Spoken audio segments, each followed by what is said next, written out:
पूरे मोहल्ले वाले मुझे यही कहते थे कि तुम्हारे अंदर कोई अच्छा खून है, तो this call me blue blood boy. अब ऐसे आपके पिताजी क्या करते थे? एक्चुअली भाभी जी, मैं तो बहुत छोटा बच्चा था, मुझे तो ज्यादा याद नहीं है, लेकिन बड़ी धुंधली सी यादें हैं कि एक बार कुछ लोग यानी कि हुजूम हमारे घर में घुस आया और मेरे पिताजी का मुंह काला कर दिया और उनको गधे बैठा के पूरे शहर में चक्कर कटवाए।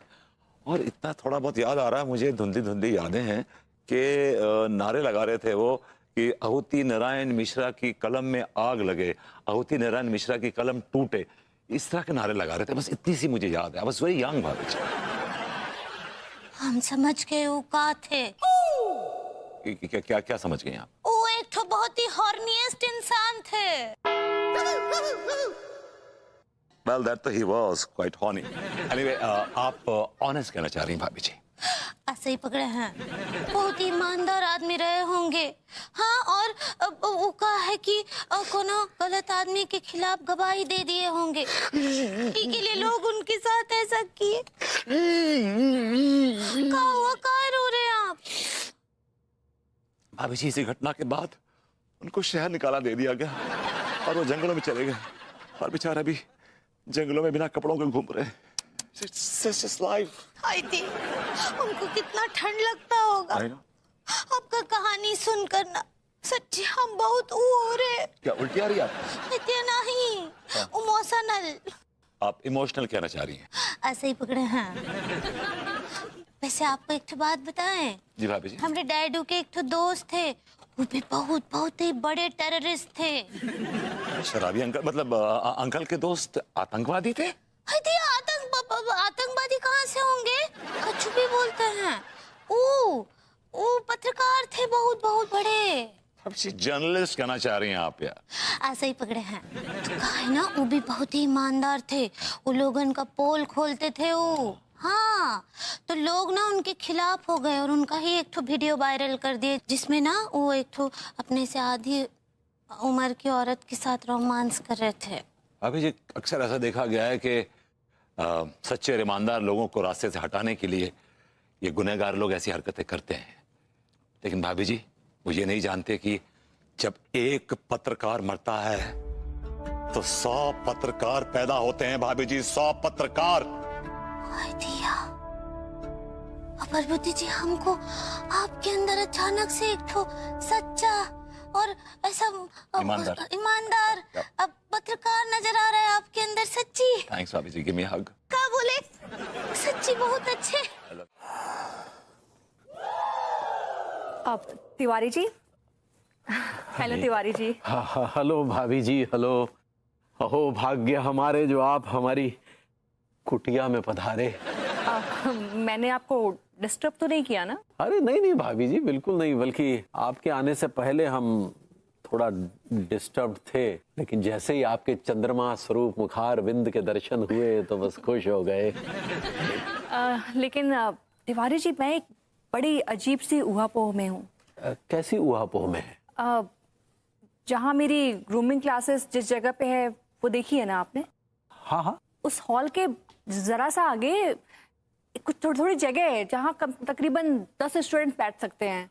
वो जगह भी आपने देखी होगी। हाँ, वो शायद देखी है। अगर मैं उस जगह को अपने कब्जे में ले लूं तो कोई प्रॉब्लम तो नहीं होगी ना? नहीं, कोई प्रॉब्लम नहीं होगी। क्या प्रॉब्लम हो सकती है? अरे क्यों, वो जगह तो किसी और की होगी ना? हाँ, लेकिन अगर वो जगह किसी और की है तो अब तक क्या वो सो रहा था भाभी जी? वो दावा भी तो पेश कर सकता था ना। हाँ, आपकी बात में लॉजिक तो है, लेकिन वो जगह गवर्नमेंट को हुई तो फिर क्या करूंगी मैं? अरे भाभी जी, तो गवर्नमेंट को थोड़ी ना उस पे लाल किला बनवाना है। 10 स्टूडेंट्स के बैठने की तो जगह है। अगर आप उस जगह का प्रयोग भी करती हैं तो आपकी भलाई होगी, स्टूडेंट्स की भी भलाई होगी जो वहां बैठकर शिक्षा प्राप्त करेंगे। आपकी बात में लॉजिक तो है तिवारी जी। तो आपके हिसाब से मुझे उस जगह पे कब्जा कर लेना चाहिए? जाहिर सी बात है, कब्जा कर लेना चाहिए। तो आपके हिसाब से ये बेईमानी तो नहीं होगी ना? अरे कतई बेईमानी नहीं होगी भाभी जी। लोग इतने बड़े बड़े किले खड़े कर लेते हैं, वो बेईमान नहीं है तो आप कैसे बेईमान हो जाएंगी? एक मिनट, तुम्हें हेल्प चाहिए या इनकरेजमेंट चाहिए? मुझे दोनों चाहिए। अखबार के लिए मुझे 10,000 रुपए का इन्वेस्टमेंट चाहिए। और खजाड़ू ये देख, ये भाई साहब जो अखबार निकालते थे ना, उसका बोर्ड नोच के लाया हूं मैं। मेरा मतलब है स्टोर रूम में रखा था, वहां से बड़ी मुश्किल से निकाल के लाया हूं। ये देख,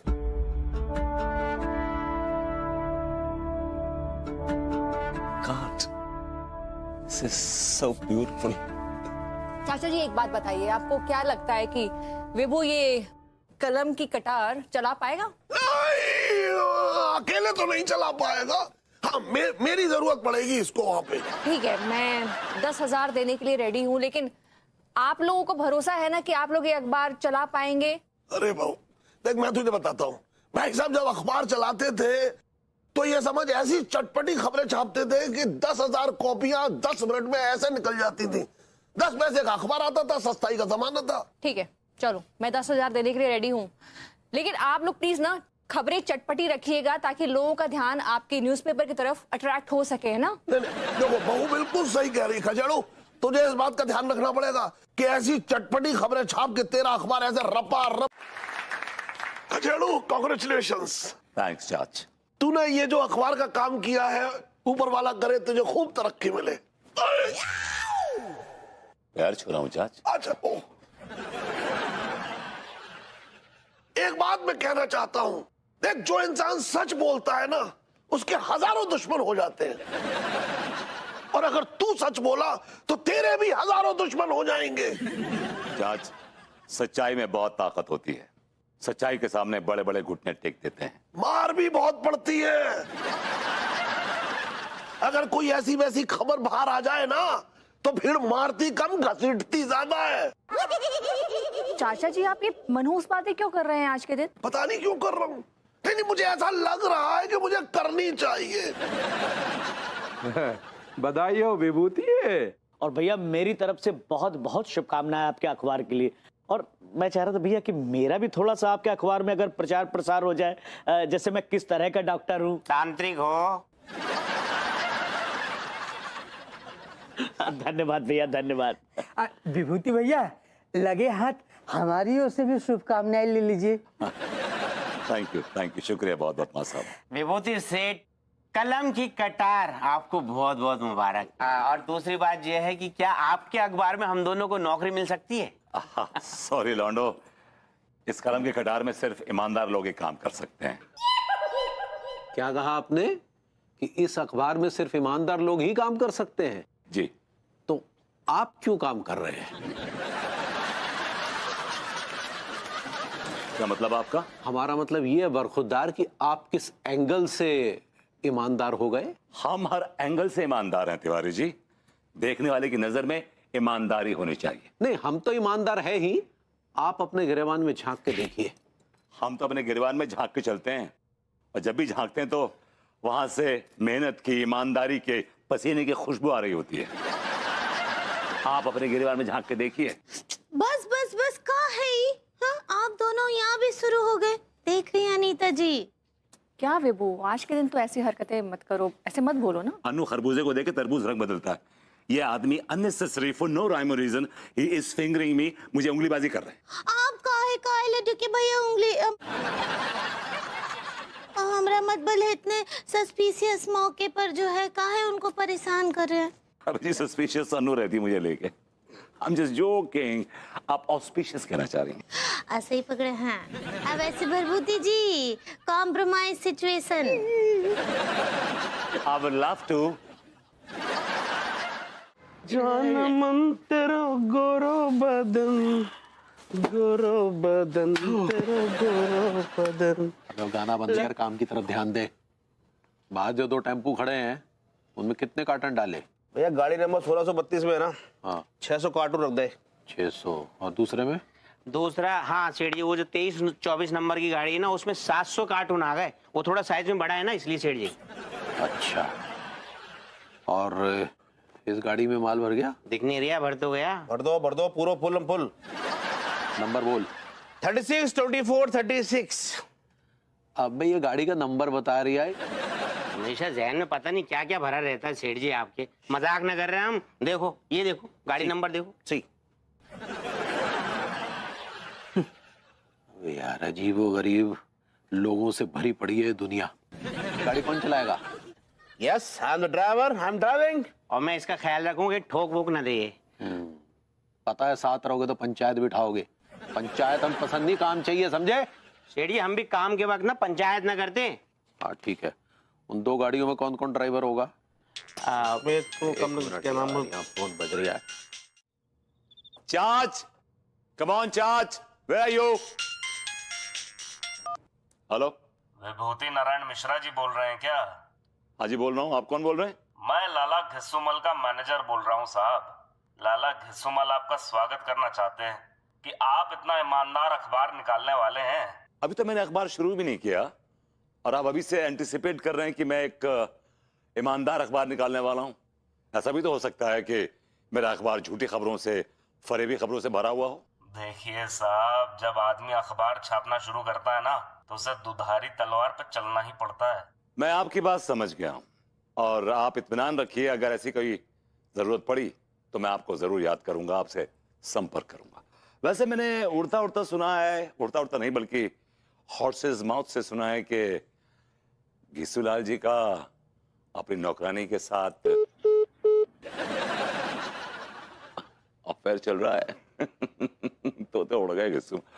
चाच, अरे आ रहा हूँ यार, प्रिंटिंग चल रही है यार, तू भी। हाँ, सच्चाई की जीत हो। सच्चाई की जीत हो। आप प्रिंटिंग प्रेस में काम कर रहे हैं, खोले के खान में काम कर रहे हैं, इतने काले पीले कैसे हो गए? अरे यार, मैं प्रिंटिंग करते वक्त ऊपर स्याही का डिब्बा रखा था ना, पूरा गिर गया यार। तू जानता है स्याही से मेरा पुराना रिश्ता है। क्या खबर, क्या है खबर, क्या है खबर, क्या लाया? चाच, खबर दिमाग में नहीं, खबर कहीं और है। कहाँ है? अरे क्या कर रहा, क्या कर रहा है यार तू?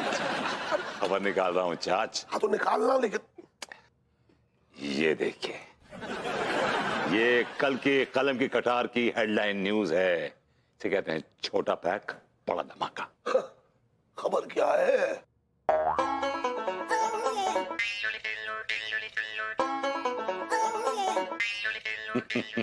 Give me 5। तो कैसी बातें करो मास्टर जी, अगर विभू ने छापा है तो सही खबर छापी होगी, क्योंकि विभू ने मुझसे वादा किया है कि वो सच्चाई का साथ देगा, इसलिए उसने जो भी लिखा है वो सच ही लिखा होगा। एक मिनट विभू, तुमने सच लिखा है ना सब? 100%, 16 ने सच, 100%। एक मिनट मास्टर जी, एक मिनट। देखो, इसने तो अपनी सफाई पेश कर दी, आप भी अपनी सफाई पेश करिए कि आपने अपनी साली के साथ ताली बजाई या नहीं बजाई। बताइए मास्टर जी, है कोई सफाई जो आप हमारे सामने पेश करना चाहेंगे? अरे भाभी जी, इसमें सफाई पेश करने वाली कौन सी बात हो गई? सफाई तो पेश करनी पड़ेगी मास्टर जी आपको। मैंने आपके ऊपर, आपकी साली के ऊपर नाजायज ताल्लुकात का इल्जाम लगाया है। या तो सफाई पेश कीजिए या फिर टीवी पे आके अपनी बीवी से हाथ जोड़ के माफी मांग लीजिए। Yeah, that's the only way you can do that। Master ji, दूसरों पर कीचड़ उछालने से पहले ना एक बार अपने गिरेबान में झांक के देख लिया कीजिए। भाई देखो, मैं तो एक बात कहता हूँ, हर आदमी के पास दिल होता है मास्टर जी, आपके पास भी है। हर आदमी का दिल भटकता है, आपका भी भटक गया। हर आदमी अपनी साली पे दिल फेंकता है, आपने भी कर दिया तो क्या बुराई है। ये जानते हुए कि अगर दुनिया को मालूम पड़ गया तो थू-थू हो जाएगी। देखो, मैं तो ये कहता हूँ कि जब आदमी प्रेम जाल में फंसा होता है ना, तो वो कुछ नहीं सोच पाता, उसे कुछ नहीं दिखाई देता, उसके दिमाग में सिर्फ घूमती है साली।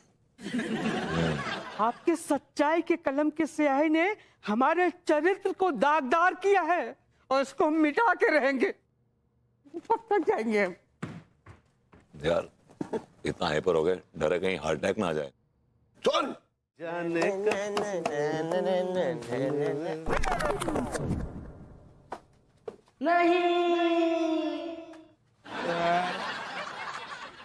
और शाहरुख, अखबार दे।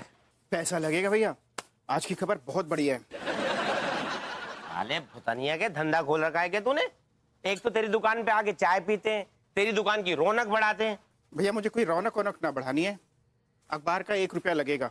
और ये कुछ छोटा मोटा अखबार तो है ना, ये पोल खोलो अखबार है, इसमें हर रोज चटपटी खबरें आती हैं और आज की खबरें तो बहुत ही खतरनाक हैं। अच्छा, क्या खबर है? पहले 1 रुपया दो, फिर पूरी खबर मिलेगी। तू बहुत बड़ो बारो बिजनेसमैन बन रहा है। अबे यार ठीक है, तू किस छोटे इंसान के मुंह लग रहा है? मार मुंह पे रुपया और पढ़ते हैं आज खबर क्या है। मैं मर सारे। अरे भाई, आज के अखबार में ऐसी कौन सी बवाल खबर छप गई है? दावो तो सारो यही कर रहा है कि बहुत बड़ी खबर आई है। हाँ, अभी पढ़ के बताते। लाओ दिखाओ। 65-14 की लोडिंग हो गई है गई भैया? सब चेक कर लिया ना बेटे, कोई गड़बड़ तो नहीं है? अरे सेठ जी, जब भी तुम ये सवाल करते हो ना, कसम खा के कह रही हूँ बड़ी हंसी सी आवे। सब चेक कर लिया ना बेटे, कोई गड़बड़ तो नहीं है? अरे सेठ जी, जब भी तुम ये सवाल करते हो ना, कसम खा के कह रही हूँ बड़ी हंसी सी आवे। क्या कहते हो? बेटे कोई गड़बड़ तो ना है? इसका मतलब है सब कुछ गड़बड़ चल लिया है। भगवान हमें माफ कर दीजिए। ये क्या हो रहा है हमारे साथ प्रभु? हम इस दलदल से बाहर निकालिए प्रभु। 61-62 की लोडिंग हो गई बेटे। अरे भैया लोड है गई। Why repeating again again again? Abdul, खबर पक्की है, ये तिवारी का बच्चा कच्चे बनियान की आड़ में नशे का धंधा कर रहा है। इसको एक्सपोज करना पड़ेगा। सब चेक कर लिया ना, कोई गड़बड़ तो नहीं? सेठ जी ये लो जो, ये गड़बड़ चल रही है। कच्चा बनियान की आड़ में नशे का अच्छा खासा धंधा चल लिया है। भैया आने वाले टाइम में है ना, अंडरवर्ल्ड की दुनिया में तुम्हारा नाम काले अक्षरों से लिखे जाओगे।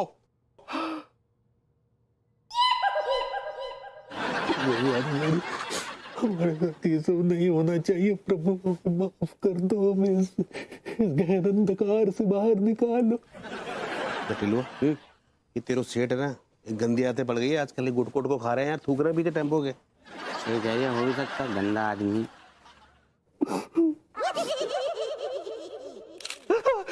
मम्मी, अरे ये हमारे रोते में फोटो कौन खींच रहा है? अरे ये तो विभूति सेठ है। भैया विभूति भैया है ना, आपके ब्यूटीफुल फोटो खींच रहे हैं। यार अब तो हमारा जेल जाना बिल्कुल पक्का। ये आदमी तो हमारे धंधे को चौपट कर देगा। Hey, things and tails, man. Pose दो। ये ले, पोज दे बढ़िया वाले। Very nice, very nice. हाँ, अबे ये फोटो सेशन नहीं चल रहा है यहाँ पर। यहाँ मेरे जेल जाने की नौबत आ गई है। पकड़ो उसको, पकड़ो। ये तुम पकड़ो सेठ। पीडिया साहब बात कीजिए।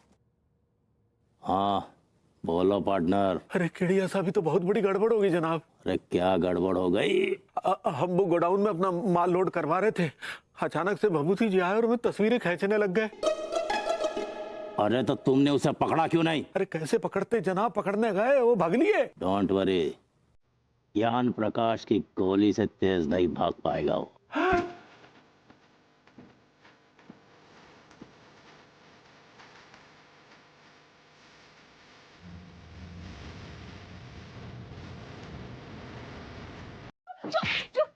मैं चोर नहीं हूं, मैं चोर मैं हूं यार। विभू, तुम ऐसे आ रहे हो? तुम ठीक तो हो? अभी तो ठीक हूं, लेकिन बहुत देर तक ठीक रहूंगा नहीं। कैसी बातें कर रहे हो तुम? मेरी जान खतरे में। What? हाँ, मेरी जान खतरे में है। That's what I'm saying. अरे लेकिन कौन मारना चाहता है तुम्हें? एक सच्चा और ईमानदार पत्रकार को कौन मारना चाहेगा? कोई बेईमान और बदमाश किस्म का आदमी मारना चाहेगा ना। कौन बेईमान मारना चाहता है? कोई जिसका मैं सर दर्द बना हुआ हूँ। किसका? तुम्हारे favourite Tiwari ji.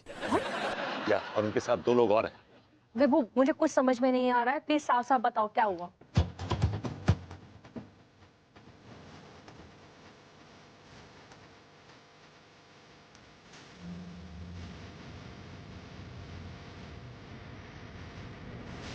Vibhu, I hope you are not hurt. I'm hurt. Where? Yeah. I'm emotionally very hurt. Very hurt. You don't worry विभू, हम कमिश्नर साहब के पास चलते हैं और उन्हें सारा किस्सा बता देते हैं कि हमारे पड़ोस में कैसा गलत धंधा हो रहा है। अनु, कमिश्नर साहब इस बात का सबूत मांगेंगे तो हम क्या दिखाएंगे उनको? तुम्हारे पास प्रूफ नहीं है? प्रूफ था मेरे पास, मैंने पूरा एपिसोड अपने मोबाइल पे शूट किया था। मोबाइल कहाँ है? That's a problem. मोबाइल नहीं है, मोबाइल गुम हो गया। गॉड विभू, तुमसे एक काम ढंग से नहीं होता है क्या? अनु, अब क्या करेंगे यार? जहाँ तरह तरह का पकवान बनता है, मीठा बनता है, तीखा बनता है, खट्टा बनता है, तरह तरह का पकवान होता है, हर तरह का लोग। Good night. नहीं, अभी तो समाज का बात कर रहे थे, अभी हमसे बतियाइए समाज के बारे में। तुम समझ ही नहीं रही हो। तुमने राजधानी एक्सप्रेस पकड़ रखी है, हमने पुष्पक एक्सप्रेस पकड़ रखी है। हम जो कह रहे हैं तुम्हारी समझ में नहीं आ रहा है, तुम जो कह रही हो हमारी समझ में नहीं आ रहा है। कुल मिला के बात ये है कि भभूति जी ने अपने बहुत सारे दुश्मन बना लिए हैं। तो वो एक तो ईमानदार पत्रकार हैं, तो उनके दुश्मन तो होंगे ही ना। अरे तो पत्रकार को उड़ाया भी तो जा सकता है। आप क्या बोले? हम ये बोले कि भभूति जी को ईमानदार पत्रकार नहीं होना चाहिए। होना चाहिए।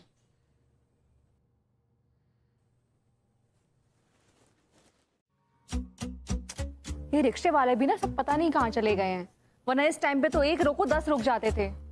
अनु मुझे कोई अच्छा नहीं लग रहा यार, मुझे लग रहा है कि मुझे कोई गोली मार देगा। देखो तुम ना एक नंबर के डरपोक इंसान हो, किसी में इतनी हिम्मत नहीं है कि तुम्हें गोली मार दे। किस जमाने में रहती हो? आजकल कोई किसी की गाड़ी ओवरटेक कर लेना तो रोड रेज में गोली मार देते हैं एक दूसरे को। मैंने तो बहुत बड़ा काम किया, उनकी नजर में गुनाह अजीम होगा। एग्जैक्टली, इसीलिए तुम्हें डरना नहीं चाहिए। तुमने कुछ गलत काम नहीं किया है, इनफैक्ट सही काम किया है, सच का साथ दिया है। तुमने तो एक पत्रकार होने का फर्ज अदा किया है। मुझे बहुत बुरा लगा था जब तुमने मेरे बारे में पब्लिश किया था, लेकिन विभू मुझे बाद में रियलाइज हुआ कि तुमने सच का साथ दिया है। So it's good. देखो मुझे बड़ा अच्छा लगा कि तुम्हें इस बात का एहसास हुआ है। I am really happy. मुझे लगा था कि मेरी बीवी ने मेरा साथ छोड़ दिया है। भैया नमस्ते। बाबूजी नमस्ते। नमस्ते नमस्ते।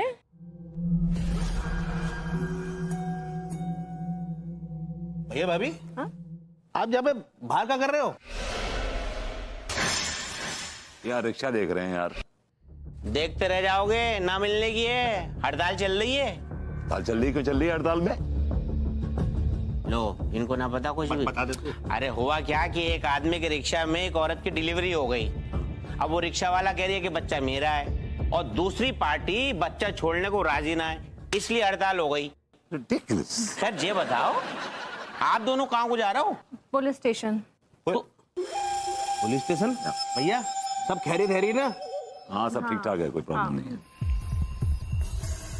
तो भैया आपको तो पता है ना, पुलिस स्टेशन तो यहाँ से 1 किलोमीटर दूर है, हुआ है। पैदल पैदल चल लेंगे।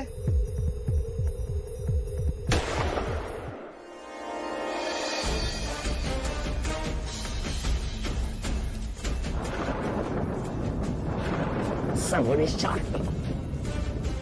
उसने मुझे गोली मार दो।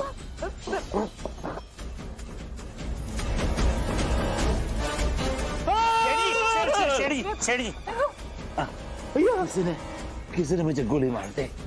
किसी ने मुझे गोली मार दी। हाँ, काहे आपस में झगड़ा कर।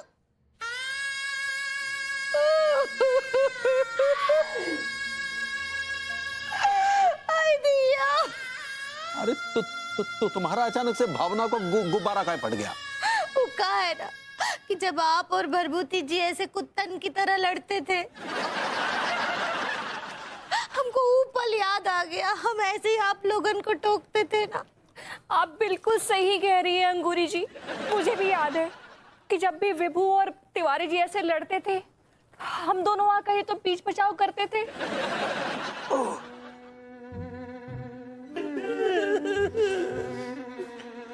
आप लोग आए यहाँ पे, मैं आप सबका बहुत शुक्रगुजार हूँ। खचेड़ू सिर्फ इस घर का ही नहीं, पूरी कॉलोनी का चहेता था। सबको उल्लू बनाता था, लेकिन सब लोग उसे बहुत प्यार करते थे। मेरे साथ कितनी शरारतें की है इसने। एक बार मैं हाथी पे सीढ़ी पे चढ़ के गया, उसे नहला रहा था, इसने पता है क्या किया? नीचे से सीढ़ी हटा दी और मैं हाथी पर लटक गया। ये तो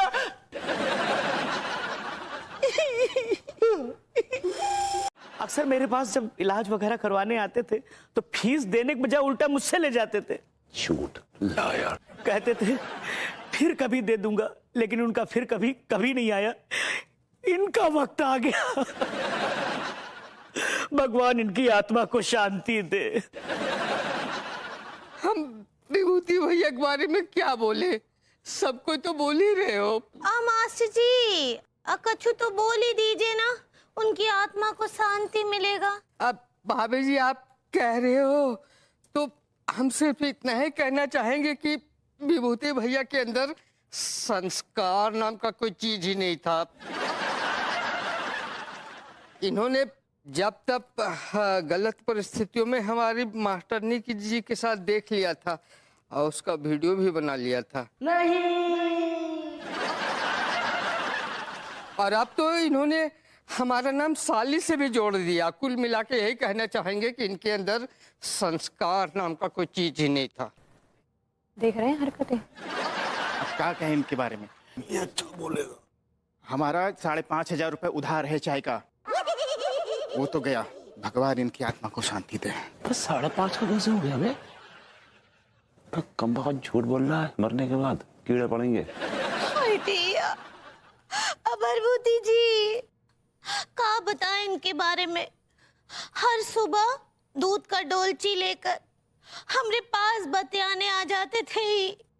दुनिया भर का फालतू बात होता था उनके पास करने का, यहाँ वहाँ का।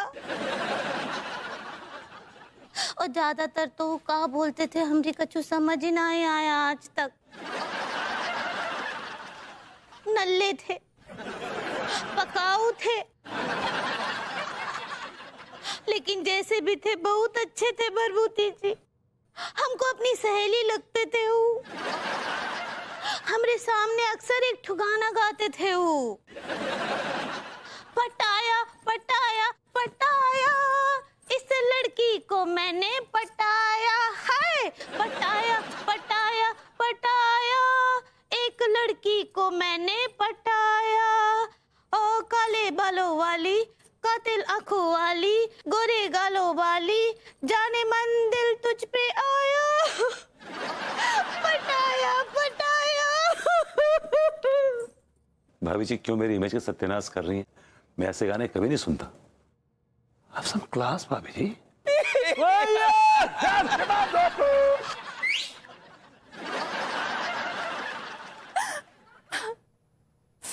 दुनिया की नजर में विभू चाहे जैसा भी था, घटिया। एक्चुअली मुझे आज मालूम पड़ा। अरे बोलिए ना, अटक काहे गए? तारा इतने क्यों इम्पेशेंट हो रहे तिवारी जी कि जर्नलिज्म के रास्ते में कितने रोड़े हैं, कितना खतरा है जान को, कितना जोखिम है। बहुत खतरा है विभू, बहुत खतरा है। एंड आई एम श्योर अपने इन कड़वे एक्सपीरियंसेस की वजह से ना तुम जर्नलिज्म छोड़ दो। वैसे भी ना भभूति जी हम ना ही चाहते कि हमरे लड्डू के भैया को आगे किसी भी तरह का आत्मग्लानि हो। वैसे भभूति जी आपको पत्रकारिता छोड़ देनी चाहिए। पत्रकारिता मैं छोड़ दूं तिवारी जी, लेकिन मेरे रगों में जो खून बह रहा है ना, वो एक सच्चे और ईमानदार पत्रकार का खून है। इस खून को मैं क्या जवाब दूंगा? ये किस पत्रकार की बात कर रहे हैं आप? वही जो अनारकली टाइम्स में लिखते थे, आहुति Narayan Mishra? That's right, uncle. वो अनारकली टाइम्स के बाद उन्होंने फिर अपनी कलम की कटार शुरू किया। अरे अंकल आइए आइए आइए। अरे हटिए, ठूस बैठे, आइए अंकल प्लीज बैठे, ठूस के साथ बैठे हुए। अब अंकल बताएंगे कि मेरे फादर किस तरह के जर्नलिस्ट है, उन्होंने जिंदगी में क्या कुछ फेस नहीं किया for a real right honest journalism. Uncle आप कैसे जानते हैं उनको? क्योंकि मैं भी अनारकली टाइम्स में था, दोस्त था मेरा आहुति नारायण, दो कोलीग्स। क्योंकि उस कमबख्त की वजह से ही अनारकली टाइम्स के दफ्तर में लोगों ने आग लगा दी। ये क्या बकवास कर रहे हैं आप? बकवास नहीं, मैं सच कह रहा हूं। वो लोगों से पैसे लेकर झूठी खबरें छापता था। वो लवर्स पॉइंट में जाकर लड़के लड़कियों की फोटो खींचकर उन्हें ब्लैकमेल करता था, पैसे दो वरना छाप दूंगा। और तो और जो औरतें नदी में नहाकर कपड़े बदलती थी, उनकी फोटो खींचकर उन्हें भी ब्लैकमेल करता था, पैसे दो वरना छाप दूंगा। जाने दीजिए, जो गुजर गया सब गुजर गया, कि मट्टी डालिए ना उस पर, खत्म कीजिए। काय मिट्टी डाले? मिट्टी डाले। अंकल जी फिर क्या हुआ? फिर एक दिन वो खुद किसी औरत के साथ गुलछर्रे उड़ा रहा था, किसी ने वो फोटो खींची और अखबार में छाप दी। आप जाने दीजिए ना, खत्म कीजिए। हाँ अंकल आप बताइए, आगे बताइए क्या हुआ? बस फिर आगे क्या, उसका मुंह काला करके गधे पे बैठा के यहां से निकाल दिया गया।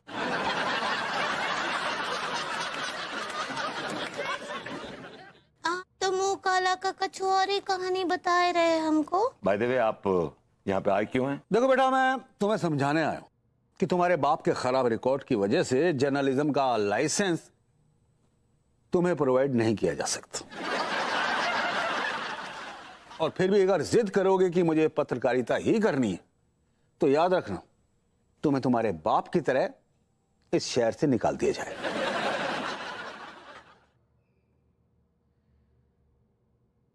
वाह, बहुत ही महान पत्रकार थे तुम्हारे पिताजी। महान पत्रकार?